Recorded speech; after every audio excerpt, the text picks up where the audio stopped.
अस्सलाम वालेकुम। क्या हाल है? उम्मीद है सब ठीक होंगी। तो मैंने आपको अर्थिंग के लिहाज से कुछ मालूमात दी। अर्थिंग किस तरह से की जाती है, उसके बाद अर्थिंग करना क्यों ज़रूरी है, उसके अलावा कुछ वायरिंग के बारे में मैंने आपको बताया, उसके अलावा फ्यूज़ के बारे में बताया। जैसे जैसे मेरे पास कोई मालूमात आती रही मैं आप तक शेयर करता रहा। तो वायरिंग की अगर बात करते हैं तो वायरिंग जो है कई किस्मों की वायरिंग होती है, जैसे कि स्कूल्स में, कॉलेजों में, दफ्तर में, कारखानों में, बड़ी बड़ी इमारतों में जो है वो मुख्तलिफ़ किस्म की फायरिंग जो है वो की जाती है। वायरिंग करने के तरीके जितने भी थे मैंने आप तक शेयर किए। उसके बाद वायरिंग में जो फॉल्ट आते हैं, वायरिंग किस तरह से की जाती है, कोई भी वायरिंग में जो हो वो किस तरह से की जाती है, मैंने वो सारा तरीका आपको बताया ताकि हमें इस चीज़ का पता हो कि वायरिंग करने का तरीका क्या है, वायरिंग किस तरह से की जाए। अगर अगर हम अपने घर में किसी किस्म का वायरिंग का काम करवाएं तो हमें इस बात का इल्म होना चाहिए कि कौन सी वायरिंग है और उसके ऊपर कितना ख़र्चा आएगा, उसकी चीज़ें किस तरह से लगानी चाहिए, मतलब कि उसमें कौन सी चीज़ें जो हैं वो अच्छी रहेंगी, उसका मटेरियल किस तरह का हमें यूज़ करना चाहिए, उसके जो तार केबल हैं, उसकी जो केबल्स हैं वो किस तरह कैसी यूज़ करनी चाहिए, मार्केट में उस तरह की केबल मिलेगी या नहीं मिलेगी, उसके अलावा उसके लिए कौन से कारीगर की ज़रूरत होनी चाहिए। उसके अलावा कुछ ऐसी वायरिंग्स होती हैं जो घर की खूबसूरती के लिए होती हैं। एक आरजी वायरिंग होती है, ठीक है, जो कि एक आरजी तौर पर 1 हफ़्ते के लिए, 2 हफ़्ते के लिए, महीने के लिए की जाती है।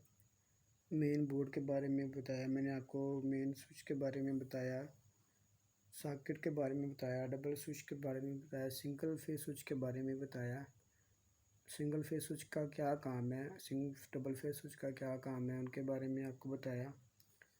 फ्यूज़ के बारे में बताया, उसके बाद फ्यूज़ का क्या काम है, फ्यूज़ किस तरह से काम करता है वो बताया आपको। और अब मैंने आपको बताया डबल अर्थिंग के बारे में, कुछ मालूमात दी है मैंने, कुछ रह गई हैं बाकी। तो जो मैंने आपको मालूमात दी वो आप तक शेयर भी की हैं, और जैसे मैंने अब आपको मालूमात आएगी उसकी डबल अर्थिंग की वो आप तक शेयर करता रहूँगा। तो चलें देखते हैं कि डबल अर्थिंग के बारे में वो क्या कहते हैं।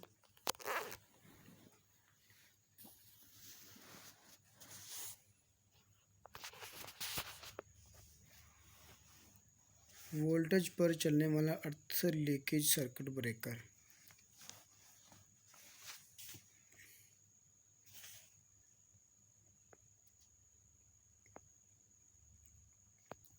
जी, तो वो कह रहे हैं कि वोल्टेज के ज़रिए काम करने वाला अर्थ लीकेज सर्किट ब्रेकर महफूज की जाने वाली आनी तनसीबात पर अर्थ फॉल्ट की सूरत में पैदा होते हैं। पैदा होने वाले वोल्टेज के ज़रिए काम करता है। इस सर्किट ब्रेकर का बुनियादी काम अर्थ लीकेज की वजह से मुमकिन बरक़ी सदमा से बचाव है। वोल्टेज पर चलने वाला लीकेज सर्किट ब्रेकर इंसानी जानों को ख़तरात से इस वक्त तक बचाता है जब तक इसकी इम्पीडेंस या अर्थ फॉल्ट लूप की मज़ामत इतनी ज़्यादा हो कि सर्किट में लगे हुए फ्यूज़ ना पिघलें। जब वोल्टेज लीकेज खतरनाक हद तक तकरीबन 130% AC वोल्टेज तक पहुंच जाती हैं तो सर्किट ब्रेकर मेन सप्लाई का राब्ता मुनक़ता कर देता है। जी, तो ये उन्होंने उनकी डायग्राम भी दिखाई हुई है, ये देखिए, ये उनकी डायग्राम उसने दिखाई है। वोल्टेज पर चलने वाले जो अर्थ लीकेज सर्किट है उनकी डायग्राम।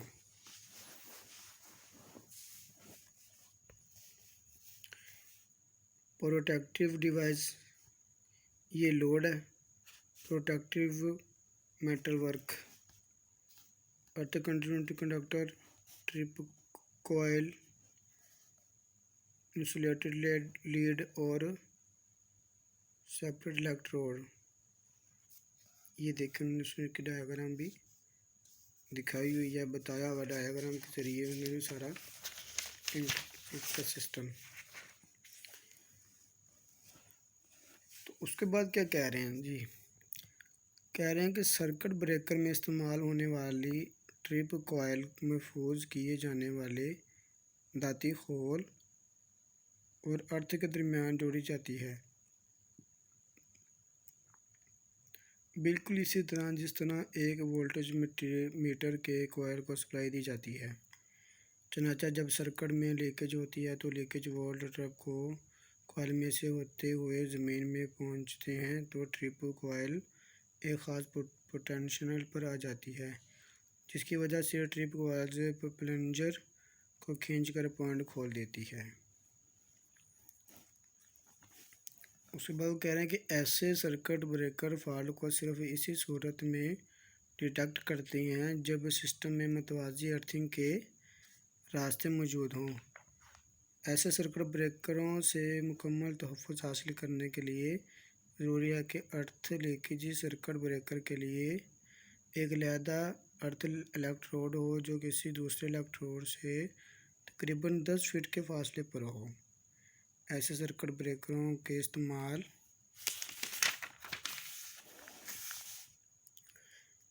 में पानी के पाइप के साथ अर्थिंग नहीं की जाती।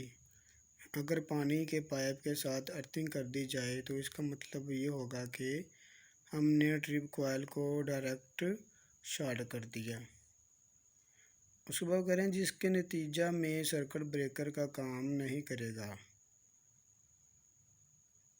उसके बाद कह रहे हैं कि ट्रिप कॉयल और अलहदा लगाए गए इलेक्ट्रोड के दरमियान इस्तेमाल होने वाली तार इंसुलेटेड होनी चाहिए और इसका साइज़ जो है 0.045 मुरब्बा इंच से ज़्यादा नहीं होना चाहिए। बहुत बड़ी तनसीब के लिए एक से ज़्यादा अर्थ लीकेज सर्किट ब्रेकर इस्तेमाल किए जा सकते हैं, लेकिन ये ज़रूरी है कि हर एक का अर्थ इलेक्ट्रोड अलहदा हो। ठीक, वो कह रहे हैं कि लेकिन ज़रूरी यह है कि हर जो एक का अर्थ इलेक्ट्रोड है वो अलहदा हो। अल्लाह हाफिज़।